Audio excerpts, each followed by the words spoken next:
மனுஷன் தன் வாயின் பலனால் நன்மையை புசிப்பான். எப்படி புசிப்பான் நன்மையை? வாயின் பலனால் புசிப்பான். நன்மை எனக்கு நடக்கலையே, கர்த்தரையே எனக்கு நல்லது செய்யல, எனக்கு நன்மையே நடக்க மாட்டேங்கிறது நிறைய பேர் கேட்டுக்கொண்டிருக்கிறார்கள். வேதவசனம் திட்டவட்டமாக சொல்லுகிறது, வாயின் பலனால் நன்மையை புசிப்பான். நன்மை வேணும்னா நன்மையை தெரிந்து கொள்ள வேண்டும். நல்லது நடக்க வேண்டும் என்றால் நல்லதை பேச வேண்டும். சுகம் வேணும் என்றால் சுகத்தை பேச வேணும். வியாதியே பேசிட்டு இருந்து சுகத்தை பெற முடியாது. வியாதி இருக்கிறவர்கள் என்னத்தை பேசணும்? சுகத்தை உச்சரிக்க வேண்டும். என்ன சுகத்தை உச்சரிக்க வேண்டும்? அவரே என் பரிகாரியாகிய கர்த்தர், அப்பத்தை தண்ணீர் ஆசீர்வதித்து வியாதியை விலக்குகிறவர், ஆயுசு நாட்களை பூரணப்படுத்துகிறவர்.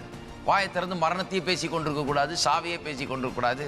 நல்ல காரியங்கள் நடக்க வேண்டும் என்றால், வாழ்க்கையில் முன்னேற்றம் ஏற்பட வேண்டும் என்றால், நம்முடைய வேலை குறித்தும் தொழிலை குறித்தும் காசு இல்லாதது குறித்தும் தரித்திரத்தை குறித்தும் நம்முடைய இல்லாமை குறித்தும் இயலாமை குறித்தும் பலவீனத்தை குறித்தும் இதை குறித்து பேசிக் கொண்டிருந்தால் அதைத்தான் அது பிறப்பிக்கிறது.